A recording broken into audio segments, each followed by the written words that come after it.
Bonjour à tous, bienvenue pour cette nouvelle vidéo consacrée au départ d'une compétition avec tout le matos à prendre avant de se rendre au lieu où on va concourir. La fois dernière c'était les 4 conseils avant une compétition, aujourd'hui c'est qu'est-ce qu'on met dans son sac de compétition. C'est parti!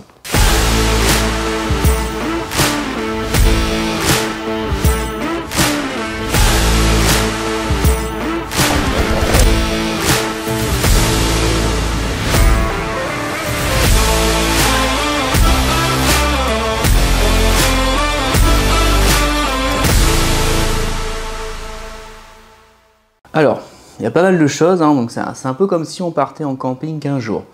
C'est le même truc. La chose importante, le TAN. On n'oublie pas le TAN, sinon on est foutu. Il n'y en a pas toujours aux compétitions. Donc là, c'est un bidon de 800 ml. Donc tout ce qui est TAN, j'expliquerai sur une autre vidéo. Donc moi, je fais beaucoup de compètes. Enfin, quand je concours, j'essaie d'en faire 4-5. Donc autant acheter du 800 ml. Donc ça, c'est du TAN, du pré-TAN liquide. Je vais avoir ensuite, non, ça c'est le tan liquide, ça c'est le pré-tan liquide, donc ça c'est l'auto-bronzant entre guillemets, ça c'est le tan liquide, et je rajoute également une crème, mais ça comme j'expliquerai, ce sera une autre vidéo. L'huile, ça c'est juste avant de passer. On va avoir la glacière, donc comme j'expliquais dans la vidéo électrique, avec les doubles embouts, donc embout 220 volts et embout pour mettre sur l'allume-cigare. On va avoir la chaise pliable pour poser ses jambes en hauteur, donc ça j'en parlerai plus tard. Sachant que des chaises, il n'y en a pas toujours, donc chaise pliable Decathlon à 15 €, on est bien. Le tapis de sol qu'on gonfle pour être bien confort. Évidemment, il y en a, ils prennent carrément des lits, donc ça peut se faire aussi. Si on part tout seul, on s'en fout, on peut prendre autant de matos qu'on veut. Nous, quand on part en équipe, on essaie de rassembler pas mal, sachant que déjà là, il y a beaucoup de choses. Le sac de couchage, parce que souvent on attend longtemps, très longtemps avant de passer, ou on attend les copains, surtout s'ils font des toutes catégories, c'est salaud, et qu'on est obligé d'attendre la fin de la compétition pour s'en aller. Donc dans le sac, qu'est-ce qu'on va avoir? Donc le pèse-personne, qui est très important, surtout si on concourt le lendemain qu'on a la pesée la veille, comme là je suis à 69,100, et je dois être en moins de 70 ce soir, à Auxerre, donc du coup je peux manger, mais il faut que je fasse attention à ce que je prends. Et donc si après on doit recharger et que le lendemain on doit se peser, on a intérêt à faire attention à ce qu'on consomme. Donc du coup c'est pour ça que la balance c'est un élément important. Ensuite le survêtement, donc là il faut prendre quelque chose, des vieux vêtements. Ça sert à rien de s'habiller avec le dernier petit survêt, le dernier petit jean qu'on s'est acheté, parce qu'on va mettre du tan dessus. Donc même si le tan aujourd'hui ça part très bien à la machine, il ne faut pas s'amuser à prendre des bons vêtements, puis en plus les sacs ça traîne dans le backstage. Alors avant on se faisait pas piquer les vêtements, aujourd'hui prenez pas de beaux vêtements, ça sert à rien de tenter le jam. Donc un survêtement assez chaud parce qu'il fait pas toujours chaud dans les compétitions, puis quand on est au régime on caille. Donc ça c'est ma tenue de posing, donc là je le sors pas parce que c'est pour faire la surprise, mais selon si tu concours en body ou en classique, non plutôt en body, tu as parfois un posing libre à faire, et là libre à toi de te faire plaisir. Donc là c'est ma tenue de compétition que j'oublie pas. En parlant de ça, donc tout ce qui est slip de compétition, donc j'en ai plusieurs, j'en ai même plein, parce que pour plein de raisons. La première c'est que si je salis mon slip avant de passer sur scène, parce que normalement on le met juste après l'échauffement pour éviter de le salir. S'il arrive un accident, si il se casse pour je ne sais quelle raison, il faut toujours en avoir un autre. Et puis il y en a toujours un qui l'oublie. Donc du coup, ça fait toujours plaisir de pouvoir aider quelqu'un en galère absolue de slip de compétition. Donc j'en prends toujours 2 ou 3. Donc ça, c'est le t-shirt de l'équipe. Ça, c'est le téléphone qui sonne. Donc on reprend. Donc ça aussi, autre conseil, si tu pars à ta compétition, tu coupes tout. Tu coupes le téléphone, tu prends aucun rendez-vous.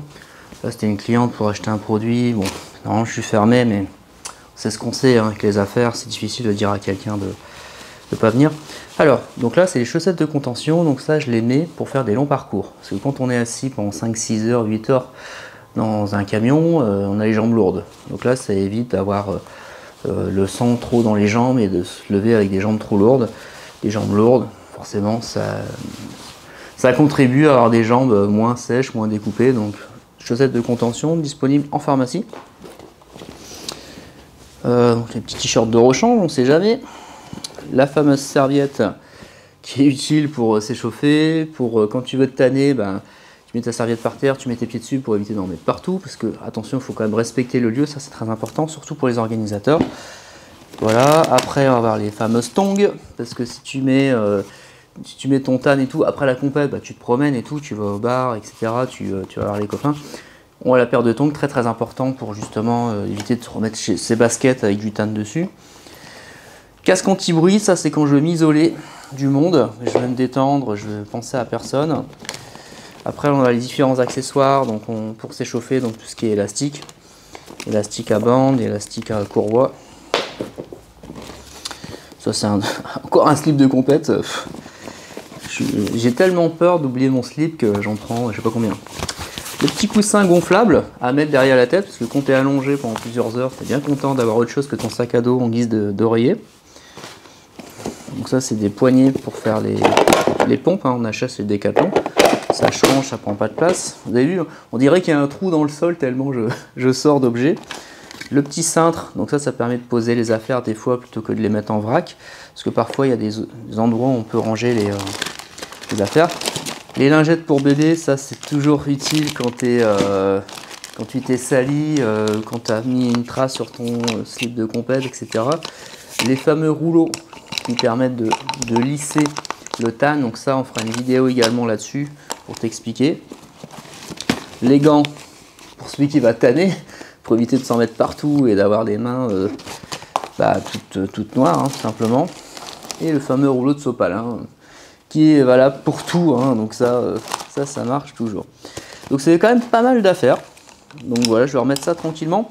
Donc ça c'est juste que la partie sac. Après j'ai un autre sac pour tout ce qui est affaires personnelles que je peux avoir besoin le jour J, la licence, la clé USB pour la compétition, mon ordi si je fais des programmes, etc. Le petit magazine si je veux lire, penser un peu à autre chose. Donc ça c'est un sac à part. Le sac que je mets à l'hôtel avec les vêtements, bon voilà, caleçon, pyjama. Par contre, pyjama j'ai pas dit, mais il faut un pyjama longue manche et un pyjama, un vieux survêt ou un pyjama j'allais dire à longue manche, mais un pyjama long. Putain, j'arrive plus à parler. Donc ça c'est minimum. Après le reste, hein, tu connais, hein, trousse de toilette, etc. Donc c'est déjà pas mal. Le sac de bouffe, donc là c'est avec tous les chips, les biscuits, les sucreries et compagnie. La glacière avec les repas tout prêt à l'avance.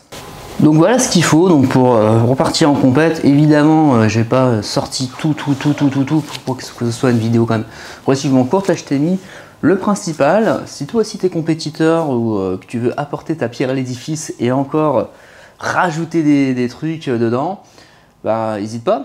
Après là si tu te déplaces en train, bah, tu as intérêt à prendre j'allais dire un trolley, c'est pas ça, c'est un petit diable, parce que voilà. Sinon quand tu es en véhicule, bah là tu vas quand même facilement remplir ton coffre. Moi j'ai acheté un Renault Trafic d'occasion et depuis je suis ravi parce que tu peux toujours en mettre. Donc moi j'ai mon pote Franck, lui il prend encore plus de trucs que moi. Moi j'ai plutôt tendance à être un peu coquet, donc je prends des sacs avec des affaires, je n'ai pas forcément besoin. Lui Franck il va prendre sa salle de musculation ambulante. Chacun a ses particularités. Donc voilà, donc là c'était la vidéo spéciale sac de compétition. La prochaine fois c'est comment on se tanne.